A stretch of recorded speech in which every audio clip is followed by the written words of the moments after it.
जिसका भाव सहचरी भाव में प्रवेश हो गया, जिसका भाव श्री प्रभु के संबंध से युक्त हो गया हो, फिर किसी भी भाव वाला हो, दास्य भाव, सख्य भाव, वात्सल्य भाव, गोपी भाव, ये सब महारस की बातें हैं।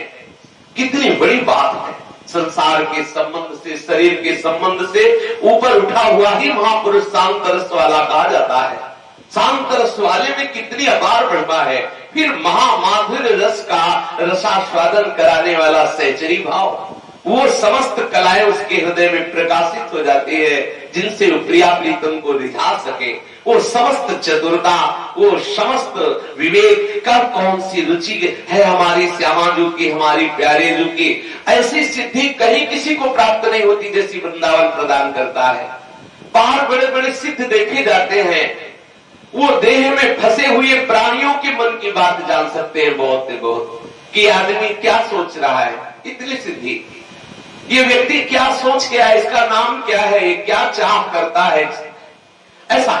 लेकिन वृंदावन में वास करने वाले को ऐसी सिद्धि प्राप्त होती, प्रियाजू क्या सोच रहे हैं, प्रियाजू के मन में क्या है, ऐसा मन मन की रुचि जाने नेह विधि अनुसरे। बुद्धि काम नहीं करेगी वृंदावन की महिमा के आगे। जो वृंदावन धाम का वासी है, रसिकों का संग करता है, राधा चरणों की उपासना में जिसका चित्त आह्लादित होने लगा है, वही श्री जी के गोरे चरणारविंद की कृपा से कुछ वृंदावन की महिमा जान सकता है। जिस वृंदावन की महिमा को स्वयं प्रियालाल गान करते हैं, जिस रज में खेलते हैं, उस रज का जो वासी है उसके भाग्य की क्या सराहना करें। श्री बात कह रहे हैं कि यदि आपको ऐसा सौभाग्य मिल गया है तो आप ऐसी निष्ठा धारण करें, ऐसे वृंदावन धाम के वास की आकांक्षा करो। और यदि तुम्हें वास मिल गया है तो ऐसी निष्ठा धारण करो, छिद्देत खडसा इदम यदि में शरीरम। यदि कहीं कोई हमें वृंदावन वास करते समय शस्त्र से हमारे शरीर को छेदे कि भाग जाओ वृंदावन धाम से, नहीं तुम्हें काट डालेंगे, वो अस्त्र शस्त्र से हमारे शरीर का छेदन करे तो भी हम एक कदम वृंदावन से बाहर नहीं जाए। है कोई महारस की बात। ये बड़े भाग्यशाली होते हैं जिन्होंने निष्ठा स्वीकार की। प्राण तजो बन ना तजो, कहो बात खोला। बसी गए वृंदा विपिन में, ऐसी मन में राख, प्राण तजो बन ना तजो, कहो बात खोला। वृंदावन वास करते भी ऐसी मन में निष्ठा बना ले, शरीर को चाहे काट दिया जाए तिल तिल करके। कितनी बढ़िया बात है। बस ये निष्ठा धारण करने की बात है। किसकी सामर्थ्य है जो भगवद अनुरागी को एक किसी भी तरह से प्रतिकूलता प्रदान कर सके? कदापि नहीं। अगर कहीं प्रतिकूलता आती है तो महामंगल विधान करने के लिए प्रभु भेजते हैं। निश्चित समझना, ऐसा बिल्कुल कभी न सोचना कि किसी की ताकत है कभी किसी भक्त को कोई सता सके, ऐसा पैदा ही नहीं हुआ। गोस्वामी तुलसीदास जी ने पीछे चर्चा में आया था, एक पद में कहा, कौन है इस सृष्टि में दो सिर वाला जो भगवान के दास की तरफ आंख उठा के देख सके? अरे वो हरि का दास है, किसी की सामर्थ्य नहीं है। अगर कोई भूल से भी हरिदासों का वैर विरोध कर दे, उनको क्लेशित कर दे, उनका अपमान कर दे, उनकी निंदा कर दे, तो इस लोक और परलोक में कहीं भी उसको शांति नहीं मिल सकती। भगत के अपराधी दुखिया यहां वहां कहूं चैन न पावे, न इस लोक में उन्हें शांति मिल सकती है, न परलोक में उन्हें शांति मिल सकती। दुर्वासा जी सर्व समर्थ महातपस्वी भगवान रुद्र के अवतार होते हुए भी त्रिभुवन में हर दरबार में जाकर घुटने टेके, पर कहीं उनको शांति नहीं मिली। यहाँ तक कि शरणागत प्रतिपाल भगवान का एक नियम है, कैसा भी अपराधी कोई आके कह दे मैं आपकी शरण में हूं, तत्काल हम उसकी रक्षा कर लेते हैं। भगवान ने भी रक्षा नहीं की दुर्वासा की, और कहा हम तुम्हें उपाय बता सकते हैं। वो उपाय है, जिस अपराध का जिस भक्त का अपराध किया है उसी भक्त के चरण जाके पकड़ो, तभी आप हमारे महामहिमा में सुदर्शन चक्र की ज्वाला से बच सकते हो। नहीं तो सुदर्शन चक्र तुम्हें जला के राख कर देगा। चाहे जितने बड़े तपस्वी हो, चाहे जितने बड़े तुम तप और सुकृत के धनी हो, जहां भक्त का अपराध करोगे तो सर्वनाश हो जाएगा। भले वो क्षमा कर दे, उमा क्षमा श्राप होते भारी, अपने कर्म जाए अवतारी। जो अपराध भक्त कर करई, राम रोष पावक सो चरई। ऐसा कौन है जो भक्त का अपराध करके चैन से एक क्षण भी रह सके? समस्त सुकृत उसके नष्ट हो जाते। साधु अवज्ञा तुरंत भवानी, कर कल्याण अखिल कहानी। अखिल सुकृत उसके तत्काल नष्ट हो जाते हैं। यदि कोई भगवान का शरणागत सच्चा प्रेमी भागवत है, अगर उससे वैर करेगा तो सेवक वैर वैर अधिकारी। प्रभु उससे बड़ा दुश्मन नहीं समझते। जो भक्त की अवहेलना, भक्त का निरादर और भक्त से वैर करता है, भगवान उसको अपना सच्चा दुश्मन समझते हैं। और जिसकी तरफ भगवान की वक्र दृष्टि हो, कहां चैन पा सकता है? शंकर सहस विष्णु तो ही सकहि नराख, राम कर द्रोह करने वाला, भक्त का द्रोह करने वाला है। हजारों शंकर, हजारों ब्रह्मा, हजारों विष्णु मिलकर भी सहायता करे तो उसकी सहायता नहीं कर सकते, उसको नहीं बचा सकते। रात दिन वो जलेगा, यहां वहां कहूं चैन न पावे, कहीं उसे शांति नहीं मिलेगी। ऐसा दृढ़ विश्वास रख करके हम श्रीधाम वृंदावन का वास स्वीकार करें कि चाहे हमारे शरीर को कोई अस्त्रों से काट डाले, छिद्येत खड्सा इदम यदि में शरीरम, यदि कोई मेरे शरीर को खड्ग से, तलवार से, अस्त्रों से छेदे और कहे कि वृंदावन धाम से तुम भाग जाओ नहीं तो तुम्हें मार डालेंगे, तो हम मरना स्वीकार करेंगे, पर शरीर को लेकर धाम के बाहर नहीं जाएंगे। कैसी अद्भुत निष्ठा!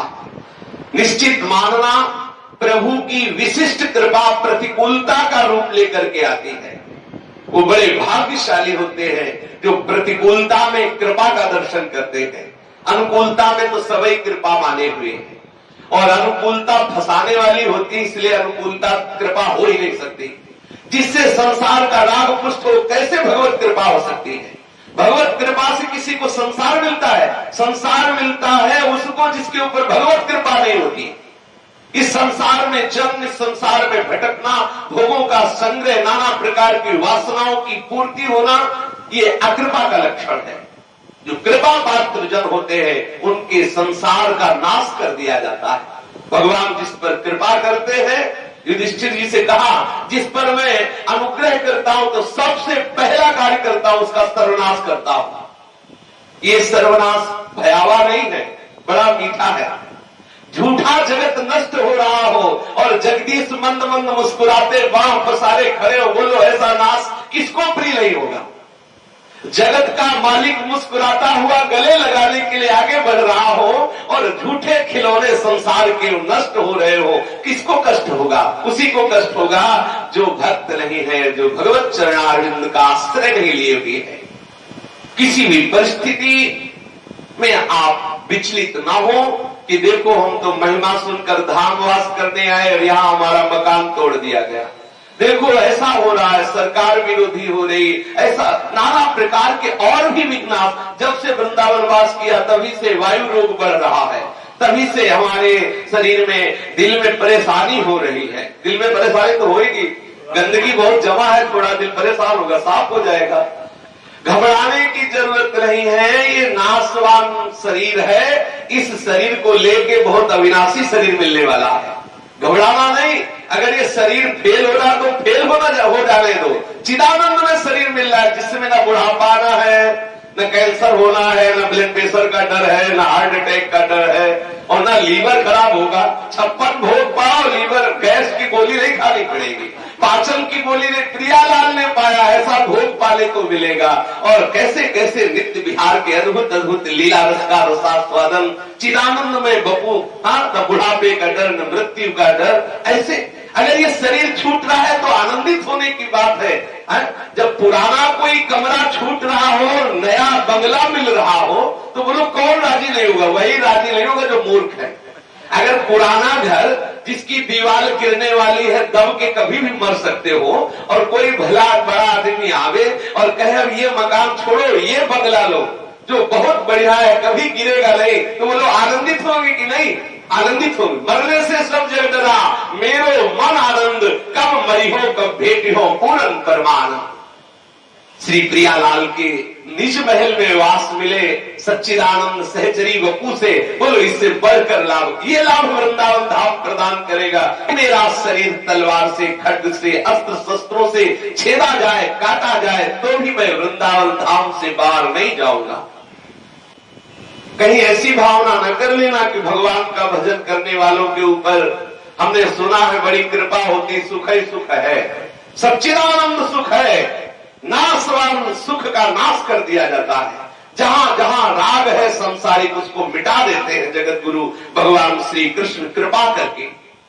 जो हमारा धन में, शरीर में, भोगों में राग है, इस राग का वो नाश कर देते हैं। जैसे बच्चा गंदी चीज खाना चाहे तो माँ थप्पड़ मार के उसके हाथ से वो छीन लेती है और धुला करके सुंदर मोदक पवाती है।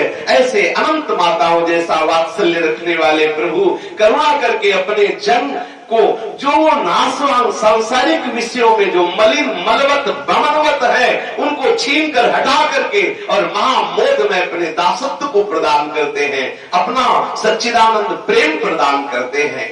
कभी प्रभु के विधान में दोष न देखा जाए। यद्यपि वो बालक जानता है कि मेरी माँ मेरे साथ ये अहित कर रही है कि मैं खेलना चाहता हूँ लेकिन ये स्नान कराने लिवा जा रही है, मैं इन अपने खिलौनों में खेल रहा हूँ लेकिन ये हमें उस खेल में खेलने नहीं दे रहे।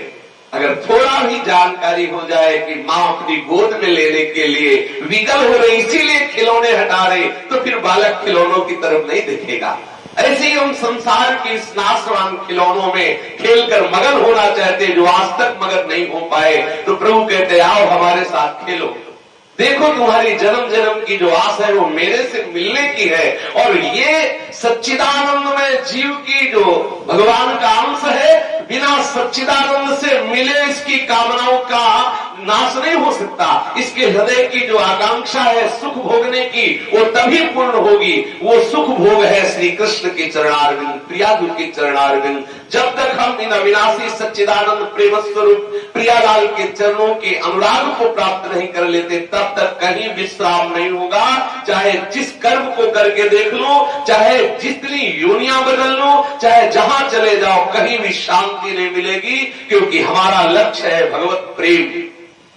और ज्ञानी का भी घोर ज्ञान में जो रथ है वो भी चाह रहा है उसी सुख को, उसी अविनाशी सुख को, पर वो समझ नहीं पा रहा।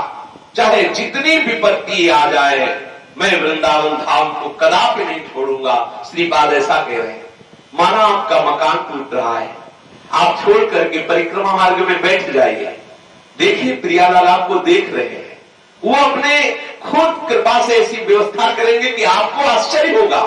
यदि आप किसी अन्य का आश्रय लेंगे तो कमरा दे सकता है, अगर आप केवल प्रियालाल का आश्रय रखेंगे तो आप विश्वास कीजिए ये केवल प्रवचन की बात नहीं, अपने लोगों के जीवन का अनुभव है, जीवन का अनुभव। बच्चापन से लेके अभी तक का अनुभव। कोई बोल सकता है तो अपनी बात हृदय की बोल सकता है, ये किसी के सिखाने पढ़ाने से नहीं, अपनी छाती की बात कर रहे हैं कि मां कदापि ऐसा प्यार नहीं कर सकती जैसा प्रभु करते हैं। 13 वर्ष की अवस्था से 49 वर्ष की अवस्था के बीच के अनुभव की बात कर रहे हैं कि जगह जगह पर ऐसा देखा है कि पहले से ही वो तैयार खड़े हैं। हमें पता नहीं कि क्या घटना घटने वाली, उनको पता है पहले से ही वो तैयार खड़े हैं। जब श्रीधाम वृंदावन आए थे, पास में न 1 रुपया था, न हम वृंदावन के किसी एक भी ब्रजवासी को किसी को नहीं जान, कोई परिचय नहीं था। पूज्य श्री स्वामी जगदानंद जी की करुणा कृपा से उनकी शरण में वहां श्री जी ने रखा, रहने को मिला। और आज आप देख रहे केवल वृंदावन धाम की कृपा का प्रसाद देख रहे हैं। एक मूढ़ व्यक्ति से भगवत चर्चा कराना, एक अधम जी को ऐसा वास देना, केवल कृपा, केवल कृपा, किंचन मात्र कोई योग्यता नहीं, कोई संबंध किसी से नहीं कि हमारी किसी संबंध से व्यवस्था हो, एकमात्र भगवत कृपा।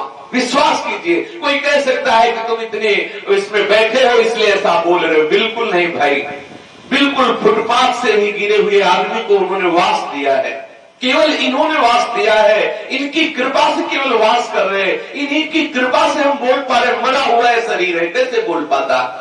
केवल कृपा, इसी कृपा के बल पर हम विश्वास दिलाते हैं। आप वृंदावन वास का नियम ले लीजिए, चाहे जो भी विपत्ति आवे, आप देखेंगे उस विपत्ति के पीछे कोई महामंगल विधान लगा हुआ, महामंगल विधान। जब किसी आश्रम से हम हटाए गए थे क्योंकि ये रोग प्रकाशित हो चुका किडनी का, तो ये हुआ होगा कि अगर ये रहेगा तो लोग कहेंगे इसकी दवा करवाओ तो 20 लाख रुपया लगेंगे, यहाँ अगर आश्रम में फिर बदनामी होगी अगर दवा नहीं करेंगे, तो हटा दिए गए। 1 रुपया नहीं, कोई व्यवस्था नहीं। तो अब उस समय लगा कि ऐसा क्या, अगर पड़े ही रहते तो कम से कम ऐसा तो था कि वास की व्यवस्था है, भोजन अगर मधुकरी मांगने ना जाएंगे तो आश्रम से मिल जाएगा, ऐसा तो होता। तो उस समय लगा कि क्या ये विधान है, कहीं ना कहीं प्रभु हमसे नाराज है क्या जो हमारा वास ही छुड़ा रहे हैं। लेकिन देखो, जब हटाए गए थे तो ऐसा लग रहा था, लेकिन आज लग रहा है कि अगर हटाए न गए होते तो वहीं पड़े होते। कितनी कृपा, हर विधान में कृपा, हर विधान महाकरुणा में। सच्ची बात हृदय की कहता हूं, हर विधान महाकरुणा में है। इसलिए किसी भी स्थिति में, महान विपत्ति में भी आप निश्चित समझिए हमारी प्यारे जो आपके लिए वो कृपा भेज दे। ऊपर से कवर भले कटीला है लेकिन अंदर बड़ा रसमय पदार्थ भरा हुआ है। संसार का ऐसा स्वरूप है, ऊपर से बड़ा सुकोमल और चमकदार आकर्षणकारी उसमें कवर लगा है, लेकिन अंदर विष भरा है, विष। और इसमें यद तग्रे विष्णु परिणामे अमृतोपमम्, दिखाई देता है कड़वा लेकिन महाअमृत में रस है।